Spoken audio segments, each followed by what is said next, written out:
I'm failing math. College history. Wow. That was cute. Right. Not it. Oh my gosh, cute. Which side wants to go first? Outside. You guys want to go first? No, we're going. We would go first. Rock, paper, scissors. Alright, it's only fair. One. Just one. We Two and one. Alright, it really didn't matter. Who's go first? We are. Can I go? No. Alright. Please go. America is a nation founded on the principles of freedom. Louder, please. Yeah, thank you. America is a nation founded on the principles of freedom and opportunity. The values our country has established to be true have remained consistent for the previous and future centuries to come. Imperialism, which is a policy of extending the country's power and influence through diplomacy and military force, has been a primary factor in the development of our country. In the years of April 19, 1775 to September 3, 1783, the British colonies, now America, have rebelled against Britain in the War for Independence known as the Revolutionary War. The war revolutionized the colonies and the world. Many countries were inspired by the actions taken by the colonists, which ultimately led to separate uprisings throughout the world. Countries including Ireland, France, Italy, and Germany were among some of the countries that experienced such uprisings. It is evident that from the very time of birth of America, our nation has influenced the world and its people. Professor James Livesey of Harvard University wrote the book Making Democracy in the French Revolution, and he stated, the French variant of republicanism derived from a conjunction of Genevan political practice, French political theory, and Anglo-American experience. The Anglo-American experience that Livesey was referring to is the American Revolution. The fight for independence was successful, for it created the great nation of America. What once started off as the 13 colonies with great differences, which grew together to become one of the largest and most powerful countries in the world. America has worked to expand its power into new territories for hundreds of years. The Louisiana Purchase of 1803 and the War of 1812 are examples of the country's desire to grow and spread its influences. The Louisiana Purchase effectively exemplified imperialism through its extension of American power into a large western territory through diplomatic means. Scholar Sanford Levinson, who wrote the book The Louisiana Purchase and American Expansion, 1803 to 1896, said this theme that adding new territory would protect liberty and enhance democracy was familiar. Decades earlier, Thomas Jefferson had asserted that the acquisition of new unsettled land acquired in the Louisiana Purchase would encourage republicanism by dispersing power. The War of 1812 helped America establish its independence to European nations, all the while we extended our power through military force. As a prelude to the War of 1812, Thomas Jefferson told James Madison in 1809, we should then have only to include the North in our Confederacy, which would of course be in the First War, and we should have such an empire for our liberty as she has never surveyed since the creation. We emphasize the use of the word empire since America was just that. America, although not ruled by an empire, but a government, our country is an extensive group of states under a single supreme authority.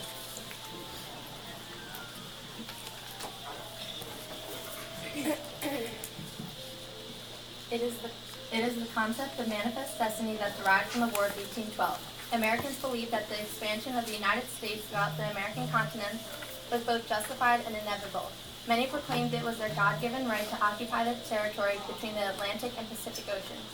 John O'Sullivan, an American columnist, said, America is destined for better deeds. The expansive future is our arena and for our history. We are entering on its untrodden space. The far-reaching, the boundless future will be the era of American greatness.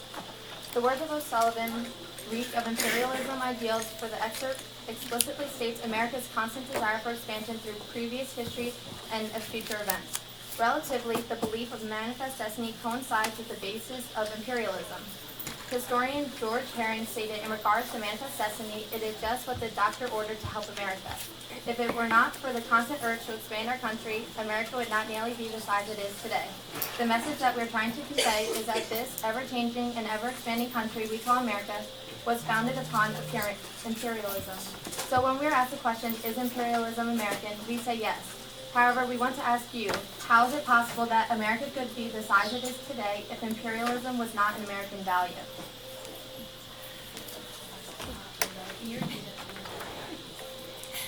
How is it possible that America could be the size it is today if imperialism was not an American value?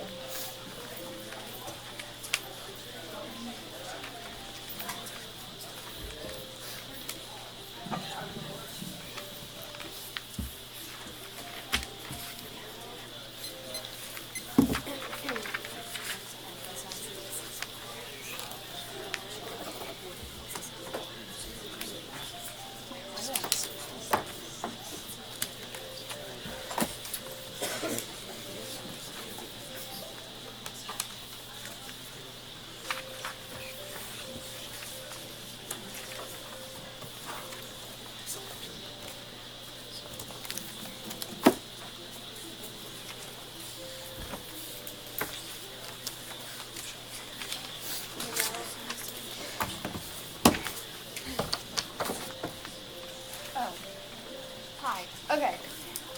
Because I haven't. Okay. So you talked about in your opening or whatever about manifest destiny being and a God-given right and whatever.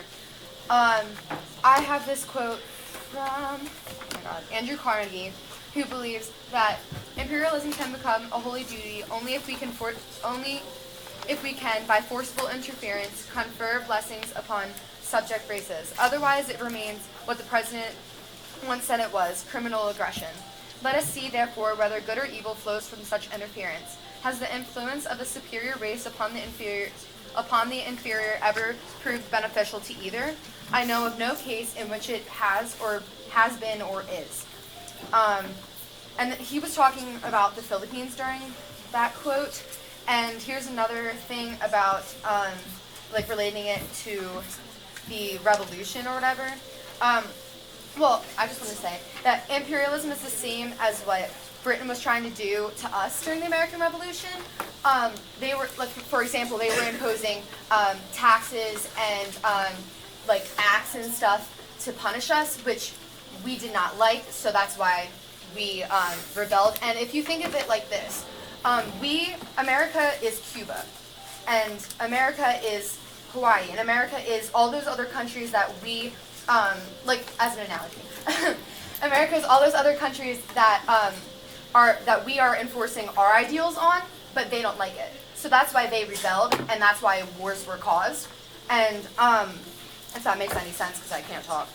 So basically, what I'm trying to say is that Filipino mothers with American mothers equally mourn their lost sons, one fallen, defender of his country, the other the invader. Yet the invader was ordered by those who see it as their duty to invade the land of Filipinos for their civilization.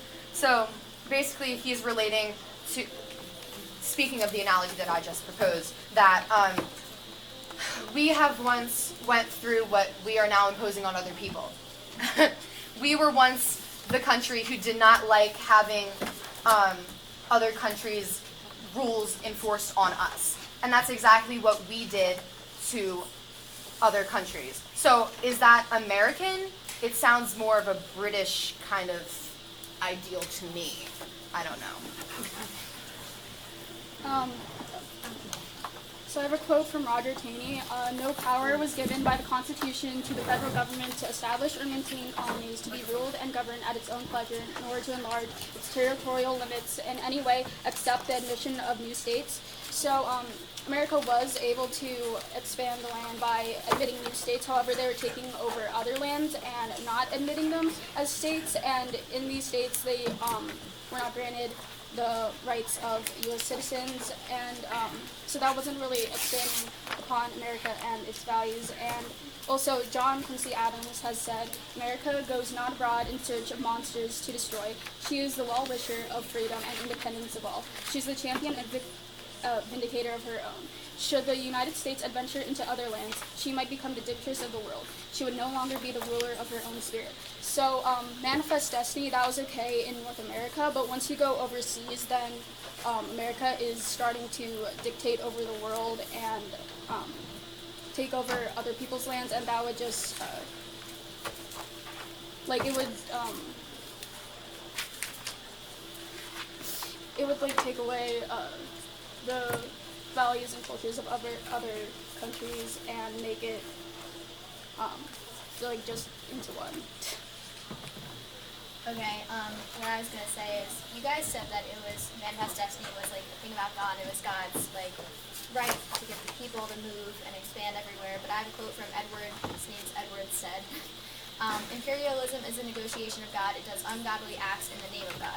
So that's basically explaining that even though manifest destiny gave us all these things, we got the country to be larger and we expanded more, it still put forceful acts on people to move them out. We focused on the in our research, another thing is the assimilation of Native Americans. We kicked them out. That's ungodly. They were on their land first. We kicked them out to get our own selfish gain.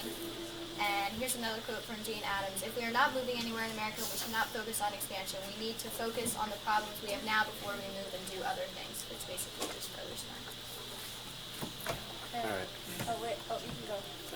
So I got a quote from Hannah R. Dant. "Imperialism was born when the ruling class in capitalist production came up against nationalist limits to its economic expansion." So we didn't really, basically it's just saying we didn't really want land. They just wanted more money to become more wealthy and for the more powerful people to become even more powerful. So what's the point of it? You know? And from John T. Flynn. Use the microphone. "Imperialism is an institution under which one nation asserts the right to seize the land, or at least to control the government or resources of another people." Yeah. So basically, we just want more power. It's not even that we want land. The Americans and all just wanted the power, and it was wrong for the United States to forcibly impose its wills onto other people. No economic or diplomatic reasons could justify slaughtering Philippines who simply wanted their independence. And this is from the Anti-Imperialist League. So another quote saying we just wanted the power and the glory instead. They didn't even want the land, truly. According to Article 1, Section 2 of the Constitution, Native Americans were considered a domestic dependent nation. And also according to Article 1, Section 8 of the Constitution, Congress shall have the power to regulate commerce with foreign nations and among the several states and with the Indian tribes. This implies that Native Americans were not a foreign nation, making any affair with them something entirely different. America was growing domestically, and even though what we did was absolutely horrific, what we did for the Native Americans, we were just growing domestically, and they were in the way of us doing so. And also, they didn't have any real established governments, unlike the countries that we imperialized later in this time period that we're talking about. And they just have separate tribes that don't really have any standardized strict government. Also, according to Andrew Carnegie, the drain upon the resources of other countries has become a necessity from their respective positions, largely as graspers for foreign possessions. The United States today, happily, has no such necessity, her neighbors being powerless against her, since her possessions are concentrated and her power is one solid mass. So the key words being their solid mass. So our whole American idea is that we stay, or at least up until this point, is that we stay within our borders and try to expand within our borders. And that's what Manifest Destiny is in contrast to imperialism.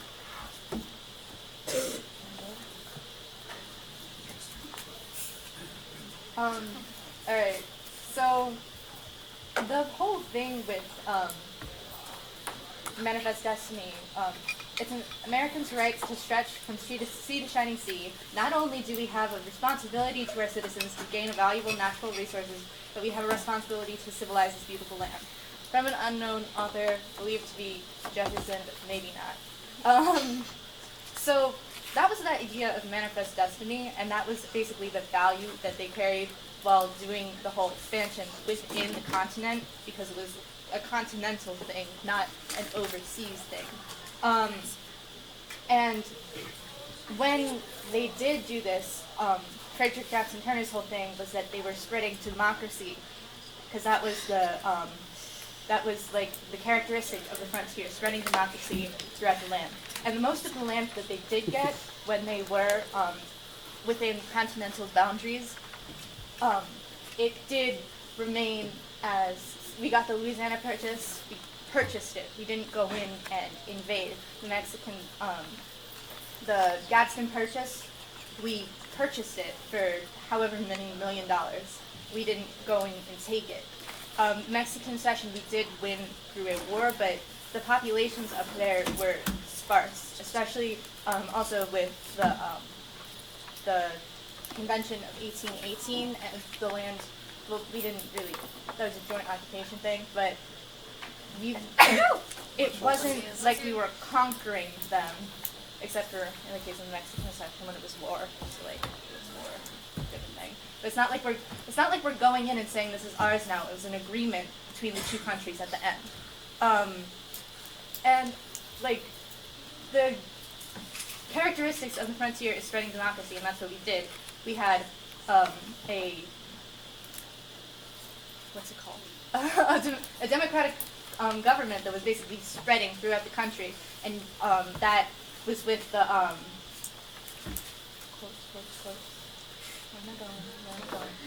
All right, with the Northwest Ordinance too, we made a way for people to get representation and to join the Union, and with the one we're doing now, imperialism. With imperialism, it's not the same, because we're going in and they don't want us there, and it's places that we don't have to go, and it's not necessary for our country to defend ourselves or anything to go to the Philippines, right next door, really. And yeah, so it wasn't the same thing.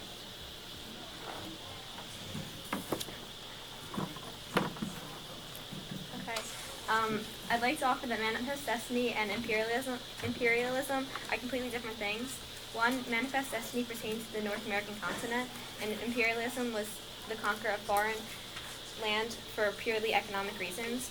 Unlike imperialistic expansions during this time, Manifest Destiny was also an act of American exceptionalism, while imperialism was not. It's often argued, especially by your side, that imperialism was an expansion of democracy and liberty upon other countries. In Roosevelt's corollary to the Monroe Doctrine, he stated, "All that this country desires is to see the neighboring country stable, orderly, and prosperous. Any country whose people conduct themselves well can count upon our hearty friendship." This statement extends friendship and help rather than superiority. Also, President McKinley offered that we owe it to our citizens in Cuba to afford them that protection and indemnity for life and property. Again, showing that they did not consider white supremacy or American exceptionalism in these dealings. If American exceptionalism and Manifest Destiny alike had played a role in imperialism, then the government would have no focus on helping, but rather brutal accusation of land, proving that this policy diverged from the previous American views. Now, in attaining land at previous times, such as Texas and Native American territories, Texas wanted to be annexed by the U.S., while places such as Cuba and Hawaii were adamantly against it. And when land was taken from the natives, many people didn't even consider these native places sovereign nations, so it wasn't like taking over as we did during imperialism. Instead of taking over undeveloped land with informal governments, as we did with Native Americans, now we were taking down established governments. Okay.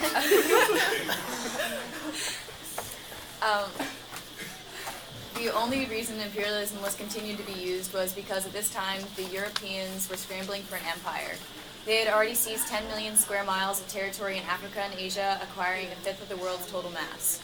And the United States was desperately attempting to keep up. But it was used with protests from other government officials, one such as Carl Schurz. He states, in dealings with other nations, the United States would have careful regard not only to their rights, but also for their self-respect. With all its resources for war, it should be great peace power of the world. America should seek to influence mankind, not by heavy artillery, but by good example and wise counsel. It should see its highest glory, not in battles won, but in wars prevented. It should also be invariably just and fair, so trustworthy that other nations would instinctively turn to it as the greatest preserver of the world's peace. Schurz acknowledged that the country would protect its interests and allow foreign policy to advocate for peace, not conquest. And while imperialism may have helped us acquire the large majority of our land, it was acquired in an un-American way. When Woodrow Wilson became president, he righted the wrongs that had been done and that were going to be continued without a change. He governed with his moral diplomacy and self-determination ideas. His moral diplomacy allowed territory to be gained using economic investment instead of force. Self-determination allowed the people to determine their own government in territory instead of forcing an entirely new set of rules on them. He believed the United States should use its power to aid the development of constitutional liberty in the world, Wilson said, by basing its foreign policy on human rights, national integrity, and opportunity. If these ideas had been implemented earlier, not only may we have had more territory, but the United States could have also gained more friendly allies.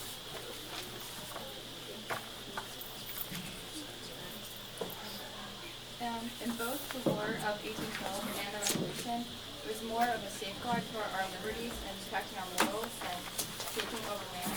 As Charles Lynn says, for Americans, the dependence of the United States from Britain and its organization as a democratic republic was a means to end, not an end to itself. The end was the safeguarding of the communal rights to self-government and the individual liberties that British settlers in America had already enjoyed for generations under British rule. Americans adopted one strategy for defending the American way of life against imperial centralization, independence as a democratic republic, only because their first choice, self-government with the federal monarchical empire, was rejected. And in the War of 1812, as Thomas Jefferson said, we have been too long subjects to the policy of British merchants, and observed that tariff could afford us the means of defense within ourselves, which the safety and liberty of the country depend. And we're mostly protecting ourselves. And in regards to manifest destiny, as Charles Lynn points out, the expansion of the United States in North America in the 19th century is often portrayed as a result of a mistaken conception of Americans' manifest destiny. It's something of a myth. The continental expansion of the United States was motivated largely by the determination of Americans to ensure that the great powers of Europe did not use North America as a battleground in the future, as Britain and France had done during the 17th and 18th century, when the North American colonists, allied nations, waged proxy wars against each other on behalf of London and Paris. So we were protecting ourselves and our morals, and we did not want to be taken over by other nations, and this essentially led us to use policies to do this.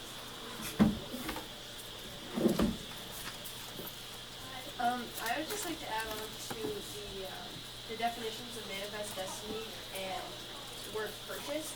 So manifest destiny, as some people have said before me, is from sea to shining sea, which does limit where we're talking about. That does not mean going into other countries. It just means from the Atlantic Ocean to the Pacific Ocean in North America. Also, Louisiana Purchase was purchased, as Sarah had said before, and it was not taken. So that does not make it imperialism. And in the War of 1812, it was ended with a treaty which designated land for the U.S. And that is not taking land. Again, it is being handed over from one country to another fairly, with both sides in agreement. Also, A man named Wendell Willkie said, "Today it is becoming increasingly apparent to thoughtful Americans that we cannot fight the forces and ideas of imperialism abroad and maintain any form of imperialism at home. The war has done this to our thinking." Basically what he's saying is that we cannot help ourselves here if we are trying to take over other places at the same time. Thus, Manifest Destiny may not have happened, or it could not have happened if we had been taking over other countries at the same time. And also, in regards to other people, or other countries being in favor of us taking them over, according to Kathy Rego, Jesse Boylan, Kevin Curran, and Greg Holmes, when the final treaty was put into action, the natives of Hawaii were very against it. So that does not show that people were for the imperialism of their country or their land. Many people were against it, and if they were against it, it shouldn't have happened in the first place.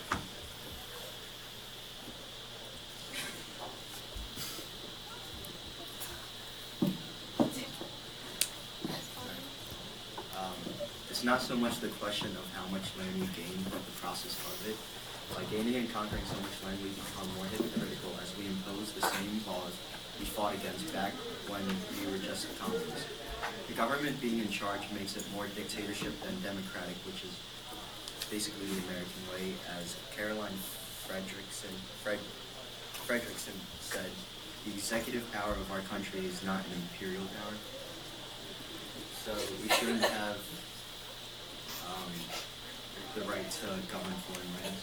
And even with our acquisition of the Philippines, our president at the time even came to the realization about how unnecessary it actually was. As President McKinley says, "When I realized that the Philippines had dropped into our laps, I confess I did not know what to do with them."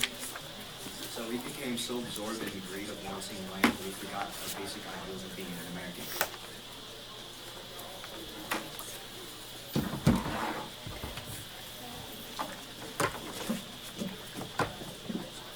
Imperialism goes against American values because we as a nation believe that we believe in a democratic government and nation. And as a democratic nation, if the citizens of the conquered territories that we gained in various parts of the world, even halfway across the world, do not have equal rights. We're denying their right to self-government and their ability to control their materials and economy. In the Pledge of Allegiance, we in the United States believe that we are the land of the free. But how can we be free if the citizens cannot even take part in their ability to their own self-government? As Mark Twain has stated, I'm opposed to having the eagle put his talents on any other land. So, Mark Twain states and believes that by imperialism, we are actually hurting the countries that we go into, rather than what we believe is helping them prosper into becoming a world power. In the Louisiana Purchase, it was an agreement between the U.S. and France in exchange. So the U.S. gave money to France for the land in Louisiana. And that wasn't exactly imperialism since it was an agreement between the two nations. It wasn't exactly military conquer. In the American Revolution, when we were still colonies, wanted to have our own independence from Britain. And since we also went through that experience, we should give that same opportunity to other countries who want to gain independence for themselves. And as Grover Cleveland stated in a justification to Congress and imperialism, the form of government, not our own, ought to regulate our conduct. I have entirely misapprehended the mission and character of our government and the behavior which the conscience of our people demands of their public service.